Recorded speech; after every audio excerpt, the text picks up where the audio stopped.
Okay, why don't we start with the second session. This is on urban planning, and as I think I was explaining when I was first asked if I could moderate on urban planning, I said no, because I don't know anything about it, but so that probably wouldn't work so well. And then I read what we were talking about, and now we're talking about stadiums and basketball arenas and things like that, and things to energize the city and all this, and I realized, okay, I can read people's bio and let these people talk about it. So without further ado, let me introduce the panelists.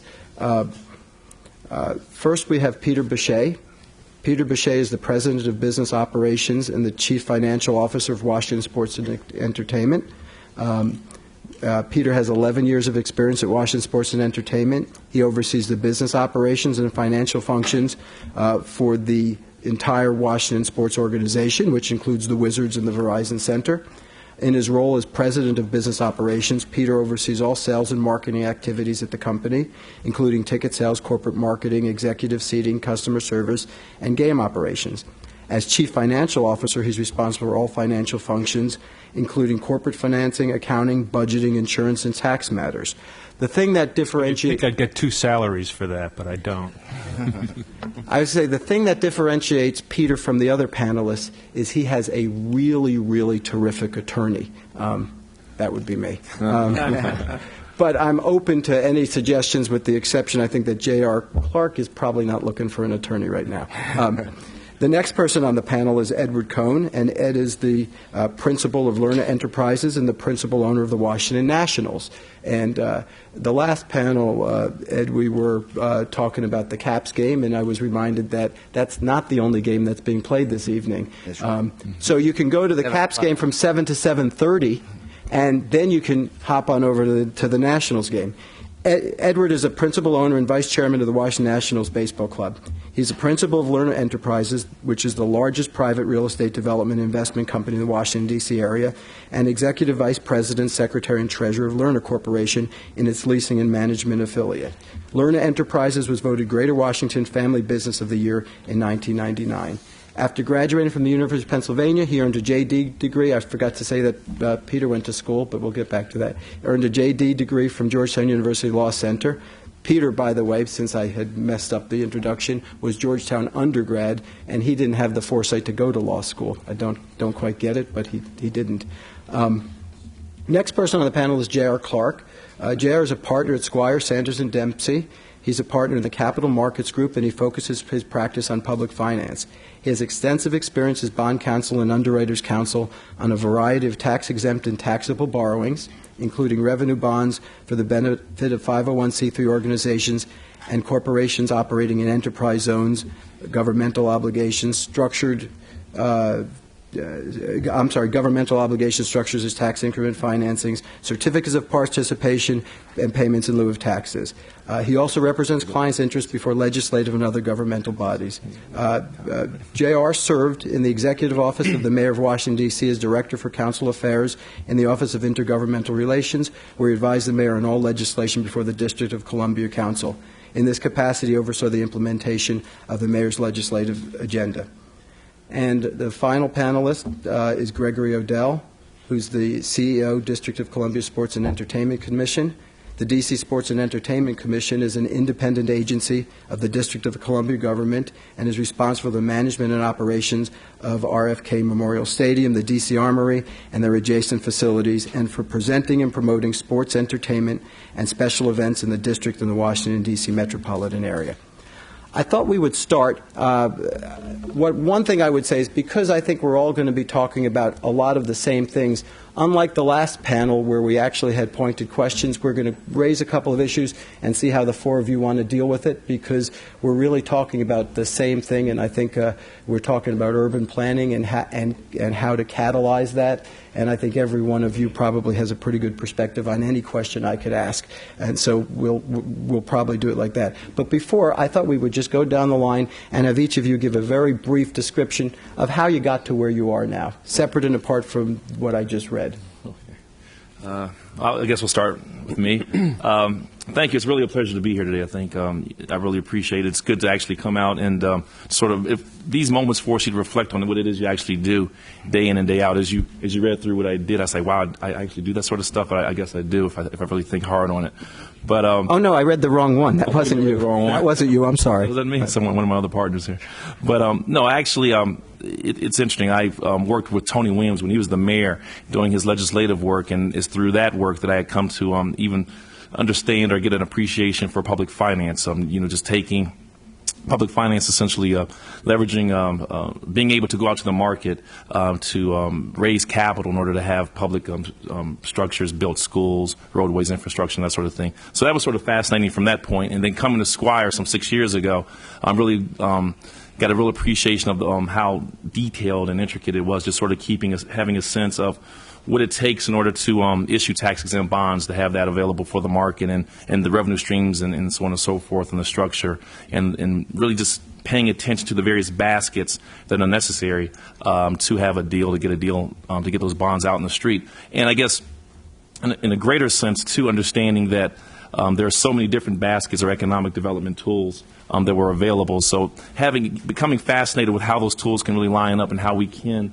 use those tools to bring about great structures here in the district, the Nationals baseball stadium, being able to work with the folks over at an A Poland shop at the Verizon Center, just really bringing together public resources for good projects in the city has been fascinating to me. So that sort of brings me to where I am today, sort of over at Squire Sanders, and I think that brings me here. Peter. And my parents, Well, as Rich said, I went to Georgetown. I didn't have the benefit of going to law school. I think this is probably my first time in this building. I ended up going to grad school in business, ended up on Wall Street for 10 or 15 years, and fortuitously got involved in sports M&A work, primarily representing franchises that were being bought or sold, and a number of different situations where owners were looking to finance arenas or stadiums. So I was their investment banker, either arranging the financing or their purchase or sale of a franchise. In the mid-'90s, I got introduced to Abe Poland, who at the time was thinking of building a new arena for the two teams he owned then, the Wizards and the Capitals. So he hired me to look at various sites, determine what made sense, negotiate with various municipalities, and then ultimately put the financing together for what was originally the MCI Center, now the Verizon Center. At the time, despite the size and value of his organization, he didn't really have a very sophisticated finance function, as many sports operations didn't then. And I was tired of being a banker, and he needed a CFO, so I joined him just about the time we were breaking ground on the Verizon Center as his chief financial officer. And as I tell people, I could be the CFO of a widget company, or I could be the CFO of a couple different sports franchises, and I choose the latter. Our longtime president, Susan O'Malley, left last summer, and when she left, Abe asked me to take over as president of the business side of his organization, which means I don't have anything to do with players or salaries. I don't negotiate contracts. I set budgets for those sorts of things. But Ernie Grunfeld, our president of basketball operations, and Rich worry about contracts, but everything on the business side comes up through me. Well, Peter, one quick question. Do you call yourself a bean counter? Because I know in his old job, that's what he was called. I was affectionately known by our prior president as that. Now I'm president. I don't call anybody that. No one's bean counter. Edward. Hello. I could tell you one thing that I've learned is that wherever you start out, you never know where you're going to end up. Things do change. I came to Georgetown Law Center, and I was I graduated, I think it was the last class that graduated from the old building. When I was in college, I was a Russian language and literature major. I came to law school. There was a course in administrative law which was required. And I said, why in the world would I want to take administrative law? I'm going to go into securities work in New York. This is, a wasted class. I graduated from Georgetown Law Center, and I had a job, and I did atomic energy work, and all it was pretty much administrative law. I stopped doing atomic energy work and decided to go into the real estate business, practice real estate law. I did that for a while. I worked hard. I got clients, and then I married one of the daughters of a real estate developer, and now I work with my brother Mark and my brother Bob and my wife and my sister-in-law, my father-in-law, and we bought the Washington Nationals. During the period of my growing up, I went out to California one time to become an actor. This was after I graduated from law school. And I went out there and I called up a friend of mine who was, I think, vice president at Columbia Pictures. And I had lunch with him. He invited me to the commissary, and I explained to him that, I was a lawyer. I stopped being a lawyer. I want to be an actor. He said, "It's a great story, Ed. I'll take care of it. I'll help you. Monday, I'll get you a job in the law department at Columbia Pictures." I said, "Bob," I said I want to be an actor. I don't want to be a lawyer. He said, "Ed, everybody in the law department wants to be an actor." So I think that this program here at Georgetown will be very popular because sports and media is something that everybody is interested in. Yeah, Edward, one thing I will say, most actors want to be lawyers as well, so it goes both ways. Gregory?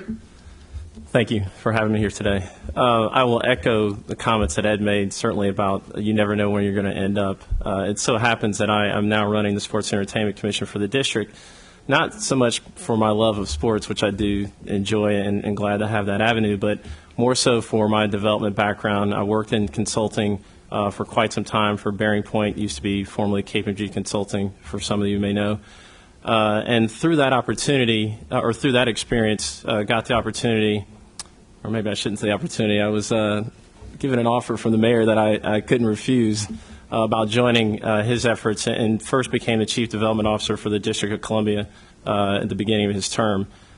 Since that time, one of the things that, in addition to managing RFK, one of the key aspects of the Sports Entertainment Commission was to build the Washington Nationals ballpark, or build the stadium specifically. So through the course of that project, I was asked by the mayor and the board to oversee that project and finish that project, which I'm terribly relieved that we've got it done. We still have some work to do, and it's been a pleasure working with the team and doing that. But I say that to let you know that obviously you do not know where you're going to end up. Having the experience in working in development, and now having the opportunity to work in this environment for sports in sports and entertainment business has been a real plus and something I really enjoy. Thank you. Well, it seems like if we had one thing to talk about, one example, the Verizon Center would have been a terrific example of how you can take something and grow a neighborhood, catalyze an entire area.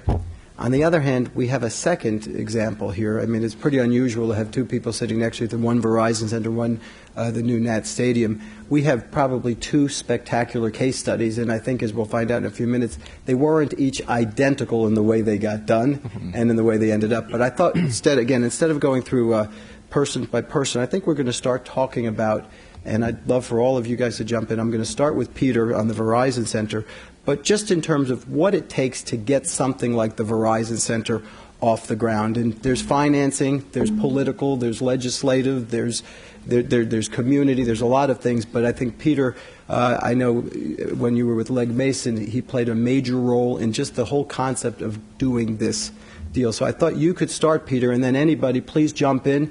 And what I want to do quickly is go from, Edward, maybe you can also jump in with the National Stadium. We could talk about the differences between the two.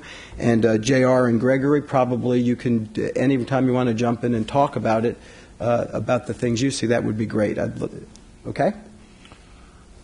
All right. Peter? I don't even know where to begin. It consumed, the process started with, as I recall, a first meeting with Mr. Poland and some of his senior people in late '93, recognizing we ended up breaking ground in late '95. But it was a consuming 2 years. Rich mentioned some of the things that were involved. Obviously, financing was a large part of it.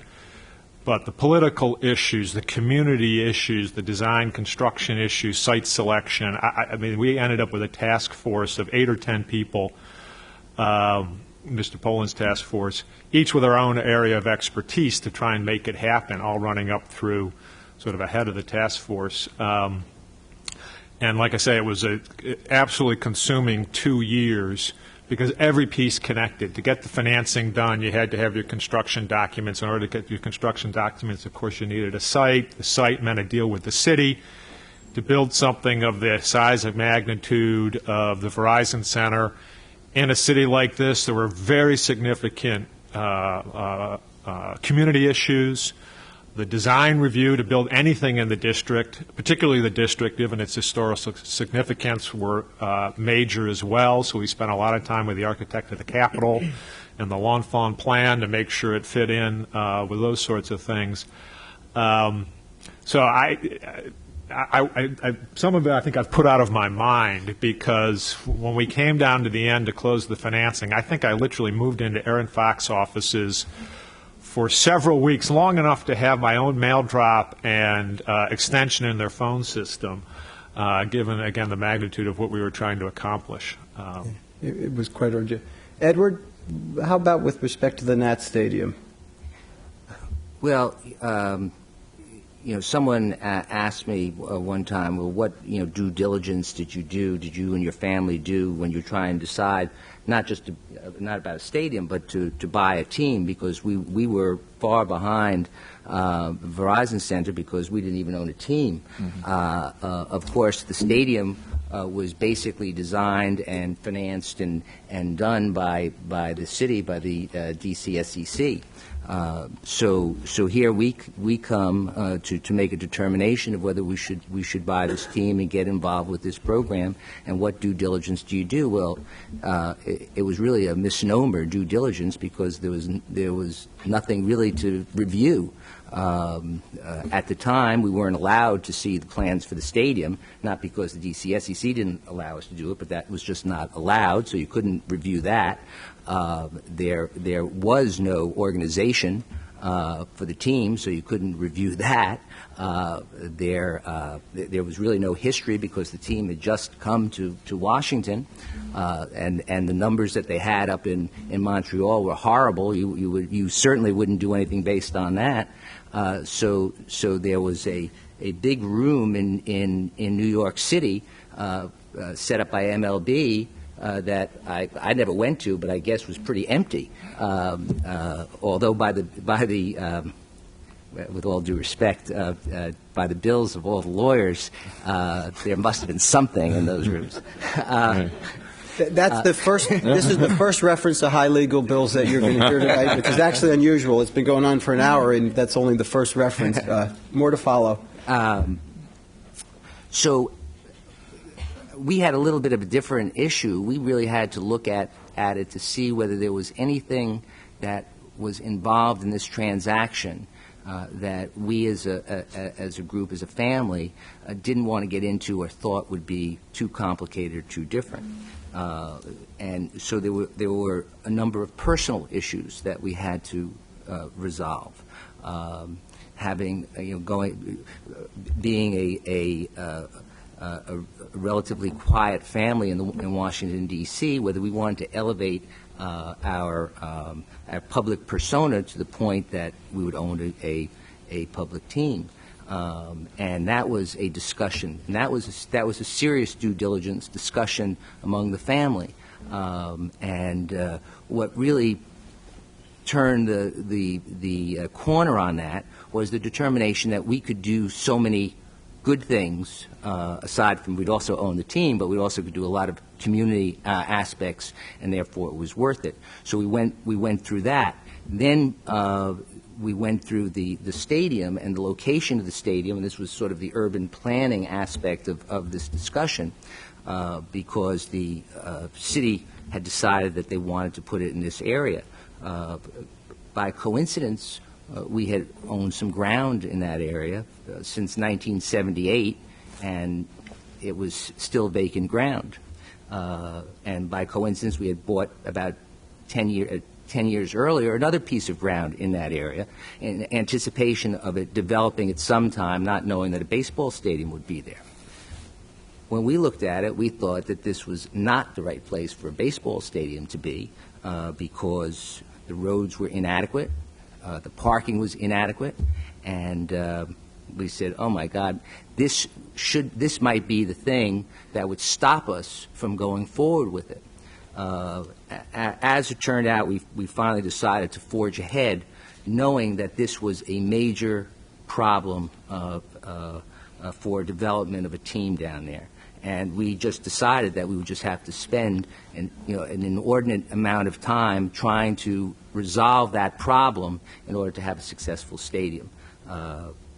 We opened, as you all know, on March 30th, and had no traffic problems, no parking problems, because finally, at some point, the city and the police, the fire department, DC, everyone worked together, realizing this was a problem, and solved it. So I guess in urban planning, it's not just urban planning in terms of where should you put something, but as you go along, where huge problems can come up, the various organizations that had decided to put it there really have to get together and help to work out those problems and solve them.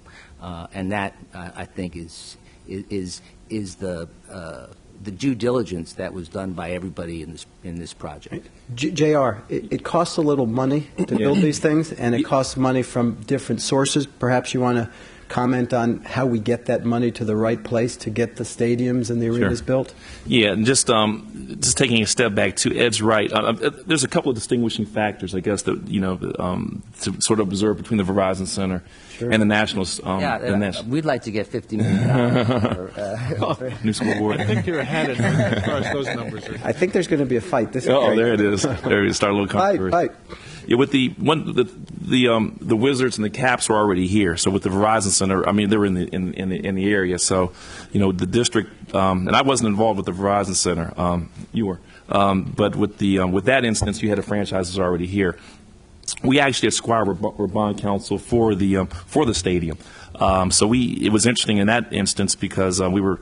They were in Montreal initially, but even before that, there has to be a public will. We're talking about using public resources, public dollars for a structure, and there has to be a commitment by the public to allocate those, very limited resources for the debt service associated with the debt that the city is seeking. Not in our case, though. Not very, very little. There we go. Very little. Very little. How about that? It's a relative statement. But Tony Williams actually, my former boss, really did take a risk, and I don't know how much of a risk to some extent because it was controversial in terms of how the revenues would be found to pay for the stadium. The stadium, we actually issued, just want to be clear, about $534 million plus in debt for the stadium. So the stadium is a fairly expensive project, but there has to be initially the will. Tony Williams was determined to get the Montreal Expo, so we were competing with other cities at the time to attract the team here. And at the time too, I guess the Lerners, it was a competitive process. So the city was really negotiating with MLB at the time in terms of the promises made. There was the baseball stadium agreement. I do recall that sitting down. There were a lot of lawyers at the table. You're right. A lot of firms, all for a good cause, for the good of the people. But we really negotiated with MLB to get the baseball stadium agreement. At least Tony Williams did the executive branch. What was interesting there is, though, after we did the baseball stadium agreement and had that in place, we had to get the council, or at least he did. The council had to get on board, and it's funny how we sit here today and we're able to go to a game tonight and cheer our team on. But and I know Ed, and you and your family can relate. It was interesting because of the midnight when it was in December when the council decided maybe we don't want to do this, and where does that place us? So, but now we're here, we're able to cheer for our team, but a lot of headache, a lot of hair was being pulled out. But getting the public will, and part of that is figuring out, as you mentioned, the money part. How do we pay for this thing? It's a lot of money. There are a lot of needs in the city. There's schools, there's crime in the streets. How do we convince the public that putting in place or committing these sorts of dollars, over $500 million worth of public resources or public funds to this project makes sense? And Tony Williams, and on top of that, there are a number of new taxes that had to be put in place. There's a surcharge tax for the tickets if you want to go to the game. There's for businesses in the district whose gross receipts are more than $5 million. There's a graduated a tax or a ballpark fee that businesses had to be brought in on. So we had to deal with the Chamber of Commerce and the Board of Trade to convince them that this that this stadium, this new structure, is going to get over $500,000 is worth it. And part of the logic there is that if we build this, the businesses that will spring up around it and the job growth that will spring from that will be well worth it. And in particular, our job as bond counsel was to say, that's great. This is a great idea. Yeah, I would love to go see the Nationals. But we have to do, as the revenue streams were discussed, we're making sure that we can, in fact, issue the debt in a manner that's consistent or complies with what's required of the IRS. Initially, so they knocked on the door. Hey, Squire Sanders would like for you to be bond counsel. That's great. Hey, we'd like to issue about $534+ million worth of debt for this project. Our job as bond counsel was really to sort of get a little, pay attention to the detail of how this debt was going to be paid for. What we discovered initially was that all the debt, we wouldn't be able to do this as a pure tax-exempt deal. Some of the revenue streams would be coming from, in order to pay off tax-exempt debt, it's important that the revenues that pay for that debt are from generally applicable taxes.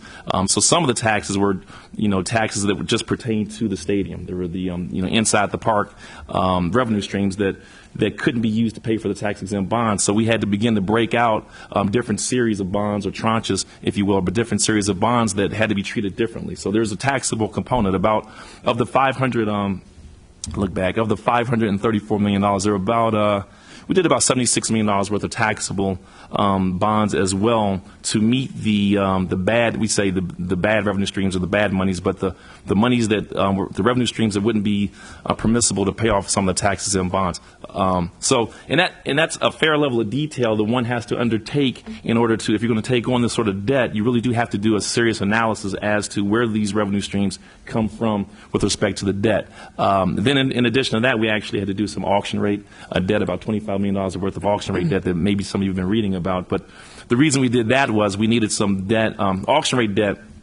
At least the debt we used in this case is a 35-day. They mature every 35 days. At least there's an auction every 35 days. So we needed. The bottom line is we needed debt that can be quickly redeemed or taken out or refunded if the need arose. If we got more bad debt. And I'm pointing at you guys. I'm not bad debt. You're bad. You're a great guy. But if there was a need to quickly convert or refund bonds in order to pay off some of the bad debt, it was unclear whether or not, and it still is, whether or not more bad debt would be generated than necessary. So it was important to have debt that could be quickly refunded. That's probably more detail than you care to hear.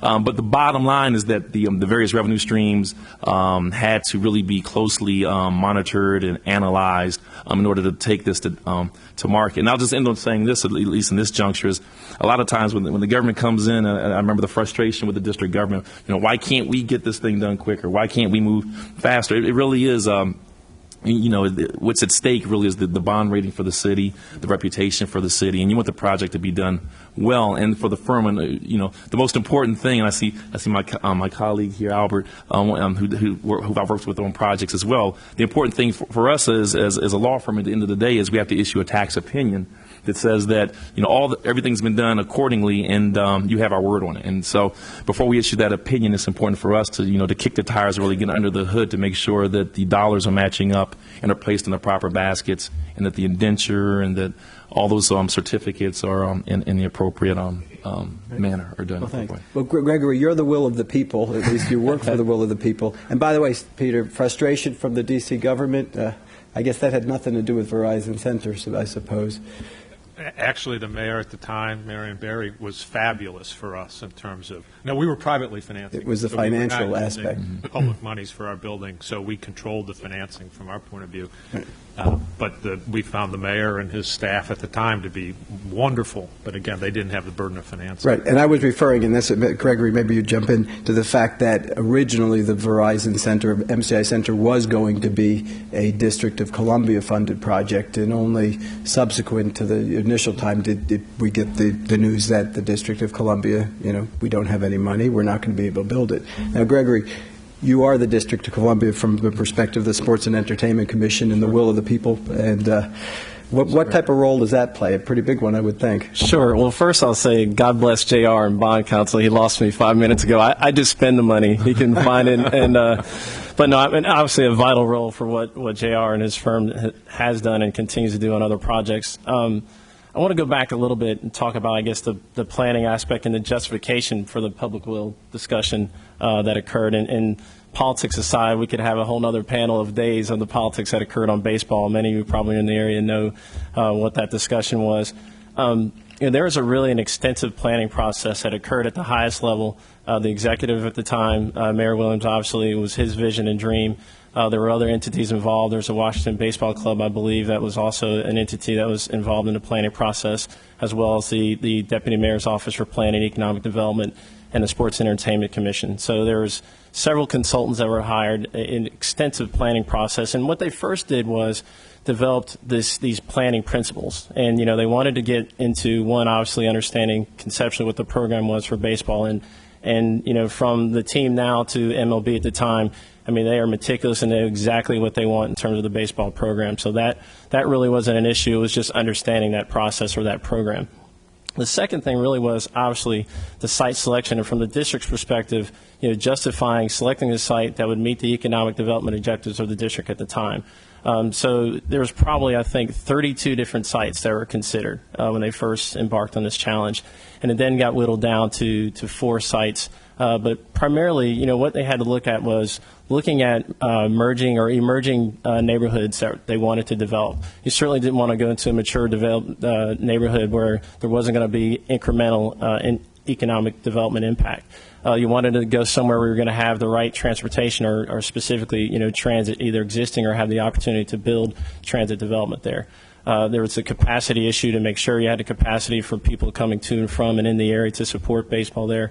Obviously, it's the revenues that were necessary to support the team, as well as obviously the spill-off for taxes for the district to support the bonds or to service the debt that JR referred to. So all these things went into this process, these principles that occurred, and finally got whittled down to 2 sites primarily, which was RFK site, and then also the site, obviously, where we now play baseball. And I think it was the mayor's vision at the time, really, that recognized the economic development that was going to occur in that area. And again, from the district's perspective, there was a lot of planning that was going to occur in that area, but one could argue, and I think it's certainly the case now, that having a baseball stadium there certainly accelerated the development there and is going to reap, economic benefits to the district for many years to come. I think JR can probably back me up on all the statistics or the vicious propaganda, but I think we're talking some $2.5 billion in economic development or specifically tax revenue over 30 years to that area.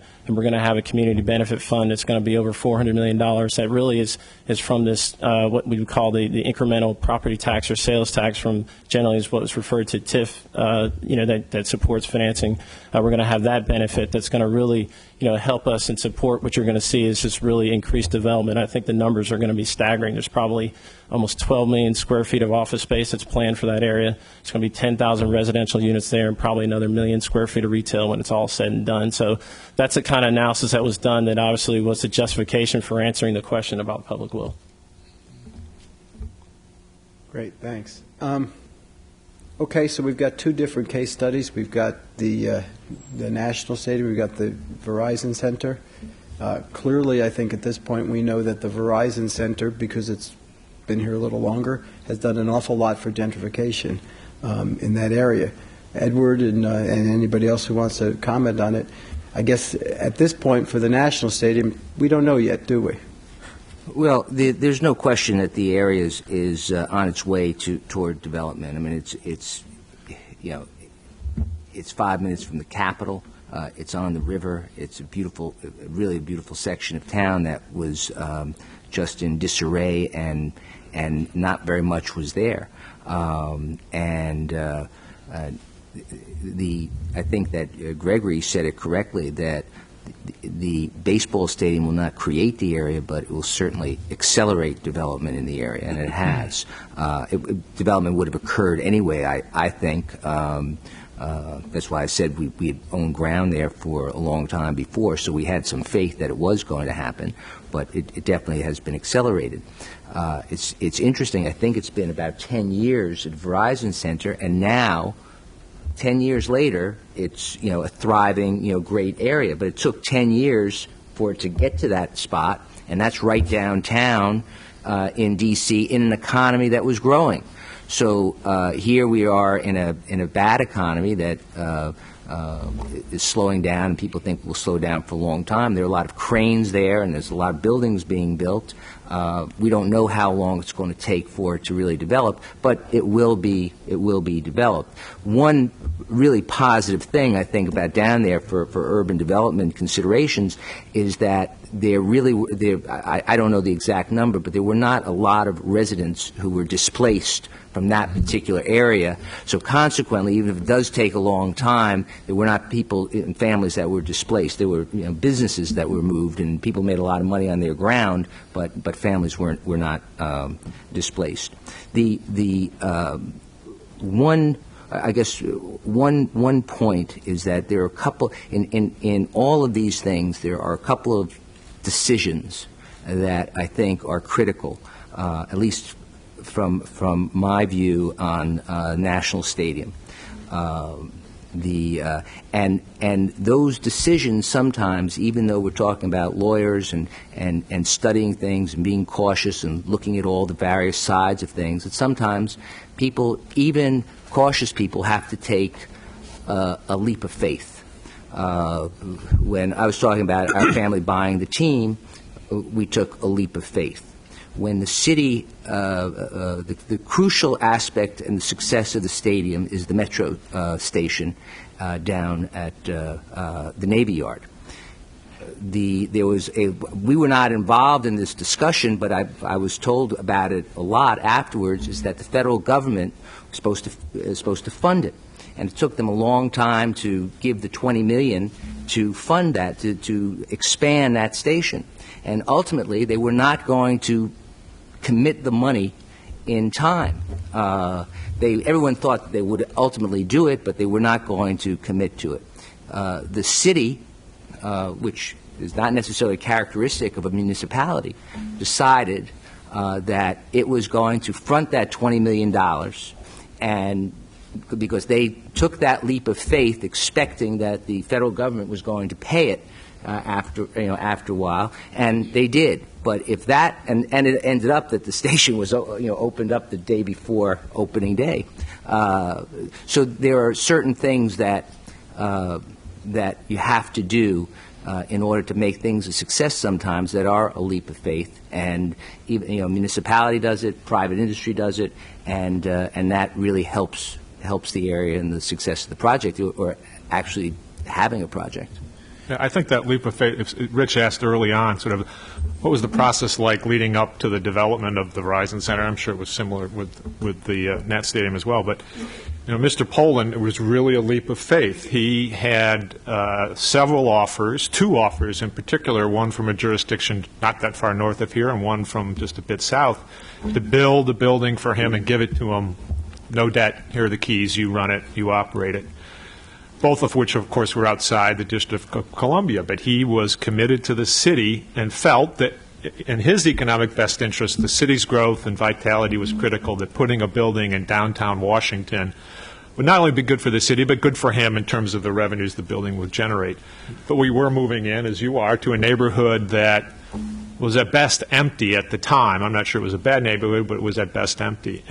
But he felt strongly and had the vision to say, I'm not going to go north and have a free building. I'm not going to go south and have a free building. I'm going to spend $250 million of my money and build it here in Washington, in a neighborhood that 50 years ago, before World War II, was really the heart of the city. It had since migrated 10 or 15 blocks west to 17th and Canton, places like that. But he had that vision, and I was not the only one at the table the first day who said, I'm not sure this really makes a lot of sense. But he saw it, and it did, and 10 years later, here we are. So, I think I want to make sure we have enough time for questions, so I thought perhaps now, if any of you have some questions that you would like to ask the group, one or more of them, about either the arenas or about Sports and Entertainment Commission or financing, really anything that's comes to mind on this topic? Okay, we've got a question there. So far, we've been looking at 2 case studies, and I was wondering if maybe we could have some discussion about a third case study, which is the DC United Soccer Pacific Stadium, which has been proposed, and there's been much wailing and gnashing of teeth over this. But I was hoping maybe just a little bit of discussion to whatever degree you are able to, because it's still ongoing.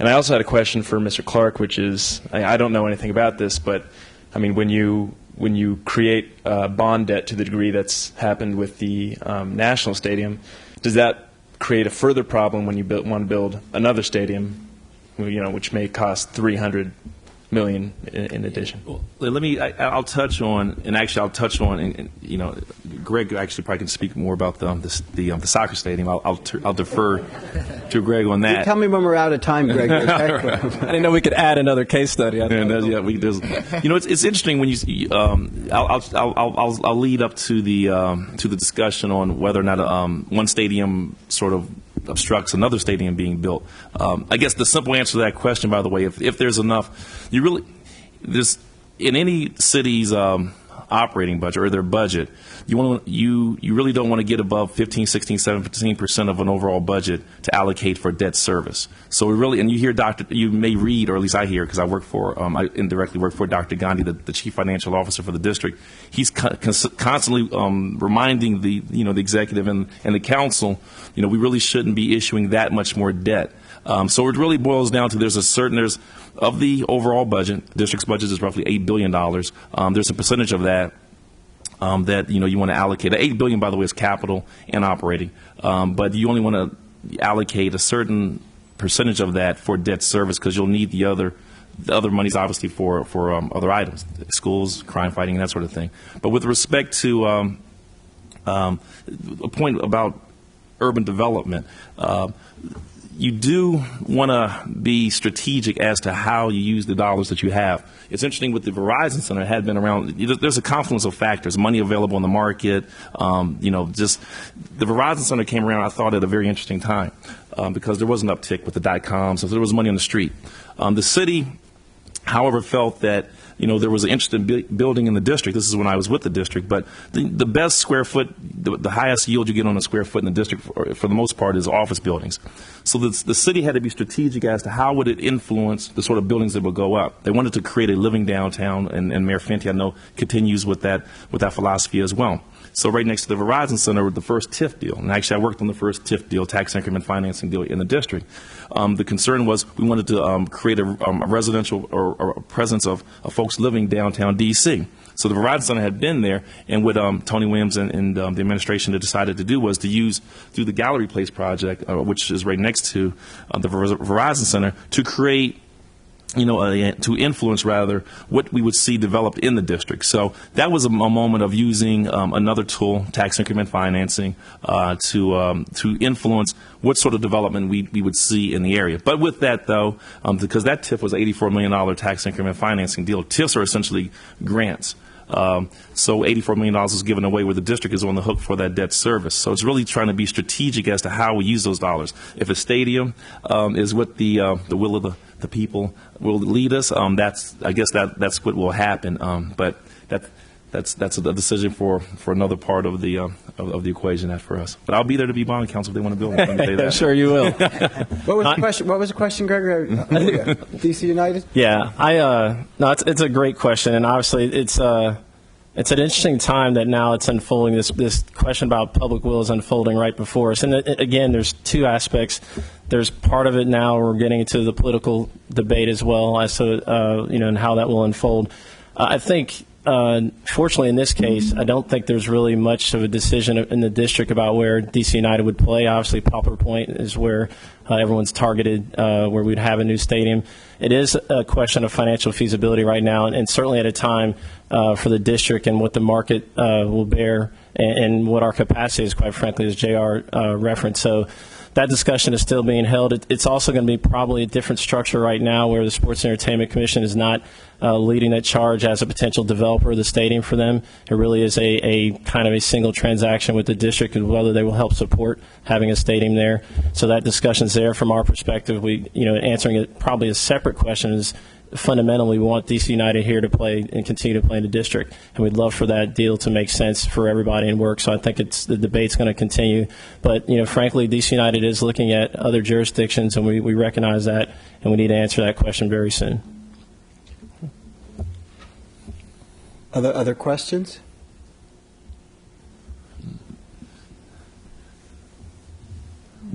Oh, down here. Hi. My one question, I guess, is regarding the stadiums, and the news portrays a very different picture of the effect of the stadium on the Anacostia area, a little bit further down. And one of the things I've heard are, certain nonprofits being displaced, whether it's rec centers for low-income families, whether they're children. And so I'm curious to find out, from what I consider a more credible source, what the consideration has been to possibly residential displacement further down the line, whether it be because taxes are going up or they just can't afford to live in the area anymore after the economic development takes place.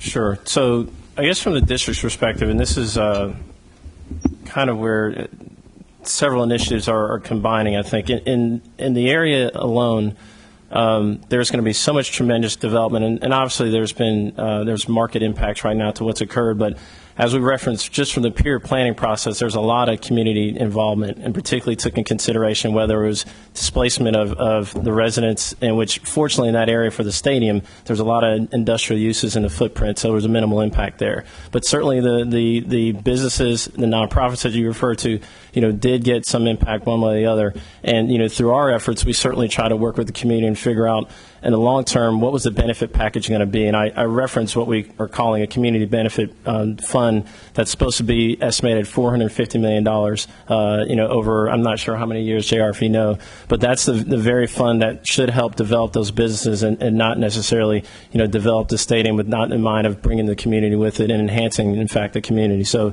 that's a simple, response to what you asked, but obviously there's a lot of community involvement for specific businesses that have been impacted, that the Sports and Entertainment Commission and primarily the Office of the Deputy Mayor for Planning and Development's been working with those entities to try to help those that have been impacted.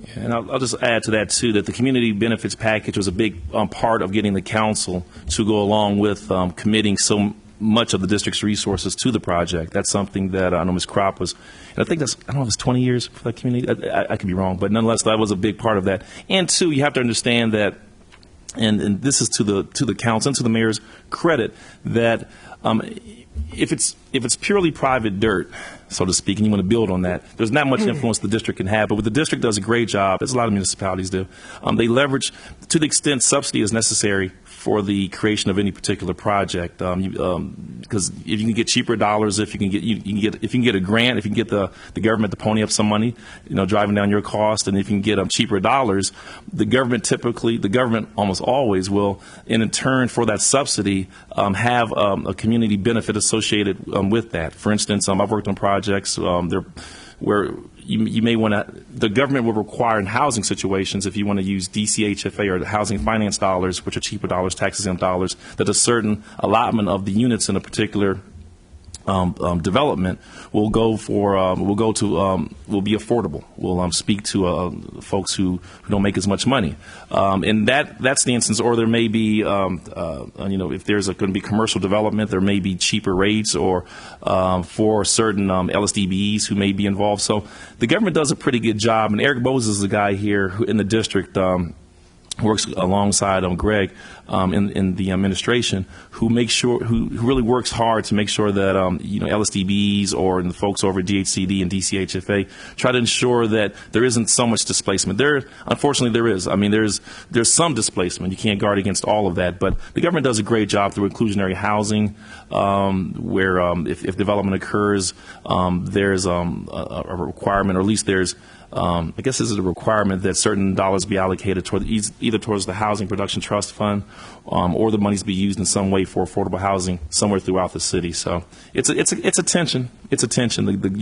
Developers want to make which is fair. They want to make as much as they can when they risk their capital, and there's a certain return for investors who want to see a certain return. So you have that up against the public need of having affordable housing and job creation and that sort of thing. So there's a tension, and we really do need to rely on the public and our officials to sort of be good referees and trying to work that out. Yeah, I think it's a great question and a great issue, important issue. And when I said, we didn't displace a lot of residents in that area, was not making light of the impact that you have on the community. There are things that were not in the newspaper that are fascinating of what happened. The metro garages had to be moved because the buses came in during all these hours when all these people were going to be walking around, and there was basically a safety issue. Or other members of our team would complain about it. Everybody thought we were saying it because we wanted parking, but it really wasn't. That wasn't the primary factor. It was the security and the safety.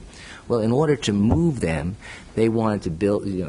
Metro, down the line, wanted to build someplace where there was a shelter for families, and they would have to move that shelter out in order to put the new WMATA garage, or one of the garages, there. And I think it was Council Member Barry, who was in his district, I think, and he complained about it. And I know that each one of those people, there were not a lot of people that were involved, maybe 20 or 40 families, so in the scheme of things it wasn't a lot, but each person had a special issue or problem, and each one was placed, specifically handled and placed in a spot that probably was better for them, but it was different. It had an impact on them. Maybe it was a better impact ultimately, but who is it, for us to judge whether it's better or not for them? But there's no doubt that wherever there's development, there are the social issues. At the same time, I know that with the team there, we have programs with junior achievement, that we go to the schools and teach math with the players and with junior achievement, so the kids can use statistics and baseball statistics, which makes it more interesting for them to learn. We have programs where we have buses at the high schools, at each high school in the district, and kids can go on. We have a night for each high school, and they could go on the bus and they could come over to the stadium and see a baseball game. And we said we're not doing this for we don't want to do it for the baseball players in the high school. They already like baseball. They're already there. We want to do it for the schools. So you have the opportunity to do a lot of positive things in the community and the city. I think that the city understood that when they do these things, and they also control it. And I think you try to counteract the negative aspects of it too. But that's progress.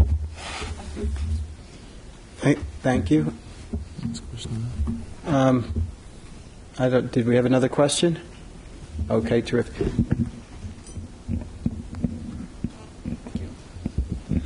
Yeah, I just wanted to ask if, given all the recent bond market turmoil, if you could even do a Nat Stadium or a Verizon Stadium, a publicly financed or privately financed stadium today, if you had to go to the market today, what would the reaction be?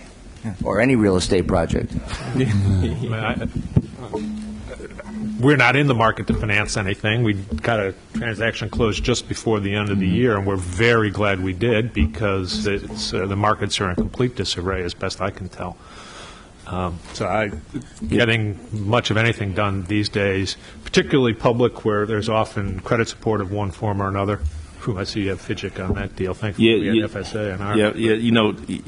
It's the challenge right now is, I mentioned auction rate securities, which are they're really in turmoil these days. Anything that in municipal finance, insurance is part of the challenge right now with issuing any tax-exempt or municipal bonds right now, because of a number of the insurers were heavily invested in the subprime market. So right now, that debt, anything backed by any of those municipal finance insurers, is a challenge. What we're finding right now is a lot of folks are, over the past, I don't know, I've been in the game maybe for 6 years, but there are deals that go back much further than that, where these auction rate securities were backed by municipal finance insurers, that folks now, or at least borrowers now, are coming back and looking to do conversions to convert from relying upon that insurance, and they're looking to do a different form or a different mode of security now that it isn't backed by the municipal finance insurers right now. So the answer is it'd be really hard. It's hard. Yeah, there are a lot. I understand there are a number of sports loans of different sorts that just are not being funded throughout the country right now. But that's true, like I said, for real estate projects also. U.S. financial institutions have just basically closed their doors. That doesn't mean that the funding won't come from outside of the United States for some of these deals. All right. Well, we have one last question, and I'm going to be excusing myself, and Raquel's going to be finishing up. And I want to thank you all. And see you Raquel, at the game. See you. No, I have a very important matter. I have to put on a red shirt, and then I have to walk down the street. But Raquel, want to finish up? Thanks. I was just hoping you could address the transportation that goes into the site planning decision. I know Verizon Center is sort of a nexus, and then you have FedEx Field out there with no metro access, and just. Well, for us, as I mentioned, the task force we had a person on that task force who was all about transportation planning. Now, we had the advantage, and one of the reasons we picked the site was we're right on top of physically the largest, not necessarily the busiest, but physically the largest metro stop in the system, and have 3 lines that go right through there.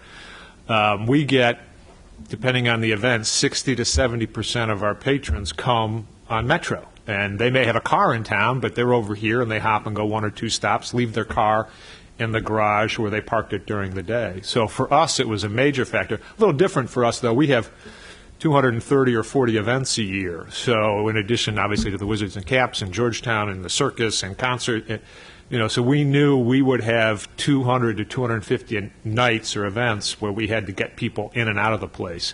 For us, it's 10 to 20,000 people. For you all, it's a fewer number of events, but larger number of people. So it was a major, major issue. One of the reasons we left, when Mr. Poland decided to leave the old Capitol Center, and some of you will remember it, it was not because it was physically obsolete. It was perfectly fine for hosting events. It was no large. In fact, it sat no more people or fewer people than our building does today. The problem was it was just from a revenue point of view, it was fiscally obsolete. And part of that was getting people in and out. At the time that building was built, everybody thought you should build arenas or stadiums out on the highway somewhere on the ring road. Well, if you think about it, that means you get 2 cars out at a time, one on the Beltway going north and one on the Beltway going south. So fact of the matter is, despite the fact that it's on a major highway, it's a very bad place to be 200 plus times a year for an arena. So in town, lots of public transportation. People walked. I walked over here today. So big deal for us, again, with that number of events a year. I think football's a little different. While we all get frustrated trying to get to FedEx, and I don't want to speak on behalf of FedEx, it is only 10 times a year, 8 regular season games, 2 preseason games, and keep your fingers crossed that maybe a playoff game or 2. So that was a big difference for us, 250 times a year versus 8, 10, 12 times a year. So. Do you want me to speak, or you? Go ahead. This also could be another panel discussion. It's by no luck.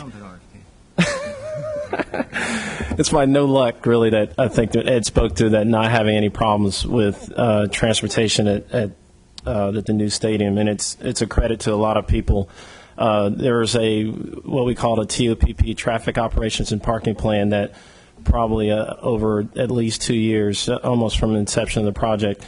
There was countless members from the team, from the Sports Entertainment Commission. We hired a traffic consultant also from WMATA, from DDOT, every district agency that we felt would touch this process in transportation from parking and traffic operations was in the room at least twice a month to go through this process. So as you know, obviously one of the challenges that everyone knew with this site was that it was going to be a pretty confined site in terms of traffic patterns, getting in and out, and then the team, I think, did a really great job of identifying the parking lots that would be used for the project. And then again, we had to go through a process of mapping, or they really extensively went through a process of mapping the traffic patterns to and from those parking lots, even so much that, as many of you know, we now have parking at RFK as shuttle bus parking there that really helps alleviate some of the traffic patterns. So there was a lot of effort on everyone to formulate that traffic management plan. It's worked very well, but it was definitely a lot of planning that went into it. It was a massive undertaking for transportation to the new stadium. I told you about the Metro stop, and in our house there's only one phrase, Metro, Metro, Metro. The parking lots, I mean, we did get 1,200 parking spaces in garages, which were great. At RFK, there's 10,000 spaces. We had to go out and make individual deals with, 22 real estate developers, then the city we had to work with the city to get them paved as parking lots, which is a very difficult and important process, environmental process, nobody wanted to relax the regulations to hurt the environment, which everyone worked around. It was a very costly process. The team had to go out. We guaranteed each owner a certain amount of money, whether we rented the space or not. So we had to, take that wasn't a leap of faith. That wasn't in the leap of faith department. That was just you just had to do it. And now and RFK, the city allowed us to park at RFK. It was a lot of discussions, but we finally worked it out. And DC United conflicts sometimes. We had to work that out. So we were able to provide free parking and free shuttles to the game, and then we had enough spaces for all the season ticket holders. And now we've just announced that for individual ticket holders, you can buy parking space on the internet. We're going to soon have on the outskirts of the stadium spaces that you will be able to go for cash. We're going to set up valet service, so there'll be valet parking. It has turned out that we've been able to, with this 2 years of working with the TOPP, with our people, everybody else, to have a real transportation program that makes it easy for people to go in and out of that stadium. At least 50 to 60% of the people are going to be coming on the Metro. We only have the Green Line, so it's a little bit more complicated for them, but you can get on in Greenbelt at the Greenbelt station and come straight down in one shot. And we just discussed today that a lot of people really don't know how to get to our stadium. I mean, they have a general idea, but they really don't know about it. So we're going to set up a program that where Stan is going to take a day, different days, and be filmed and show different ways to get to the stadium from different areas inside the city and outside the city, so that people will find it easy, for driving and for Metro and everything else. One of the things we found was, and I made the reference about the old building where it was really one car each way on the Beltway, is that in our building, although we get a lot of people, some people do drive, not that many, everybody has their own sort of secret. By now, I go H2 blocks, they make a right on 4th, and then I go out, and they figure that out, and that, it's called dump time. How quickly can you get people in and get people out, dump the parking lot? Once people figure that out, their own little way, and I've got this lot I use or whatever, it gets a lot easier. One thing, I don't know if this is in the advice area or whatever, but it took a huge amount of cooperation among so many different people to build a national stadium, to make it work properly. And so wherever you might be or decide to go, temporarily, permanently, whatever, whether it's into private practice or city government or state government, each place you have the opportunity to do all of these things. We got the opportunity to do them all at one time in 24 months. I'm not suggesting that's even a good idea, but there are many different places that you can go and do a lot of fascinating work. It's like my, administrative law classes that I thought were the worst, dullest classes in the world turned out to probably be the most valuable. Well, thank you. We'd like to thank our second panelist. And before we all break to our reception, GEMALaw would like to present the first annual GEMALaw Alumni Achievement Award. As an alumnus of Georgetown University Law Center, the recipient of this award represents outstanding professional accomplishment as well as a devotion to the sports, entertainment, and media industry. An alumnus of the Law Center, Edward Cohen, has helped elevate the status of sports in Washington, D.C., bringing back baseball to the nation's capital after an absence of almost 35 years. With the introduction of the Washington Nationals, Mr. Cohen has helped create hundreds of new jobs, and with the construction of the new National Stadium, hopes to revitalize southeastern D.C. Please join me as we present the first annual GEMALaw Alumni Achievement Award to Georgetown Law alum Edward Cohen, class of 71.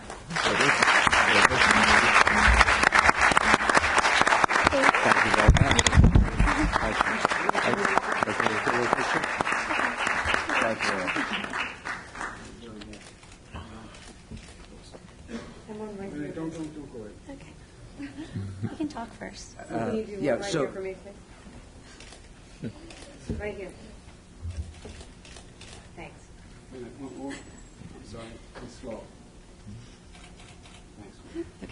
I just want to say one thing. Today I was at a meeting, and so I said to Bob Wolf, the executive vice president of the team, I said, do we give discounts to law students and college students? And and he said, I think so, but I don't know the exact amount or whatever. I said, well, I'd like to tell everybody tonight, and give a little ad for you.